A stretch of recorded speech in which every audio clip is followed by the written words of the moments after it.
Sir Parashurambhau महाविद्यालयातील सर्व शिक्षक बंधू भगिनी आणि विद्यार्थी मित्रमैत्रिणींनो, या वर्षीचा रक्षाबंधनाचा सण हा एका वेगळ्या प्रकारे साजरा करूया। यासाठी शिक्षण प्रसारक मंडळी या शिक्षण संस्थेद्वारे एक अतिशय उत्कृष्ट संधी आपल्याला दिली जाणार आहे। आपल्या देशाच्या सीमेवर आपल्यासाठी, आपलं रक्षण करण्यासाठी, आपल्या प्राणाची आहुती देण्यासाठी देखील तयार असणारा सैनिक, जो वेगवेगळ्या परिस्थितीमध्ये तेथे खंबीरपणे उभा असतो, त्याच्याप्रती संवेदना व्यक्त करण्यासाठी त्याला यावर्षी एक राखी पाठवूया। आपली जो रक्षा करतो त्या रक्षेचं बंधन आणि त्याबद्दल असलेली आपली कृतज्ञता व्यक्त करूयात एका सुंदर कार्यक्रमाच्या आणि उपक्रमाच्या निमित्तानं।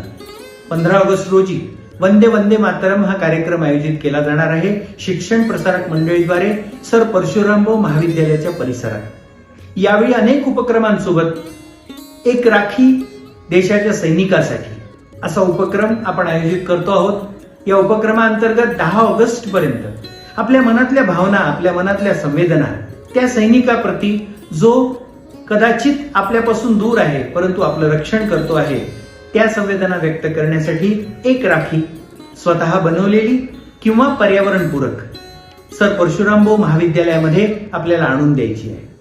आपल्या महाविद्यालयामध्ये या सगळ्या राख्या गोळा करून आपण सैनिकांपर्यंत त्या पोहोचवणार आहोत। देशासाठी आपल्याला काय करता येईल यासोबत आपल्या देशाचं रक्षण करणाऱ्या सैनिकासाठी निदान आपल्याला काही संवेदना त्या राखीच्या निमित्तानं आणि त्यासोबत एक सुंदर संदेश लिहून पाठवता येतील का, हा विचार करूया।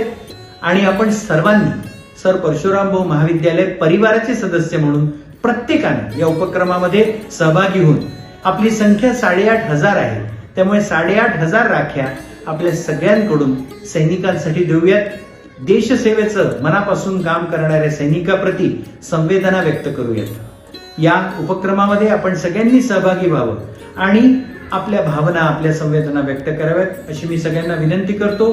तारीख मात्र लक्षात ठेवा, 10 ऑगस्ट पर्यंत आपल्याला आपण स्वतः बनवलेली किंवा पर्यावरणपूरक राखी या उपक्रमामध्ये आपल्याला सामील करून घ्यायची आहे, जेणेकरून आपल्याला सैनिकांपर्यंत ती पोहोचवता येईल। या संवेदना देण्यासाठी मी तुम्हाला शुभेच्छा देतो आणि विनंती करतो की सर परशुरामभाऊ महाविद्यालयाच्या परंपरेला साजेसाच प्रतिसाद या उपक्रमाला देखील लाभेल। धन्यवाद।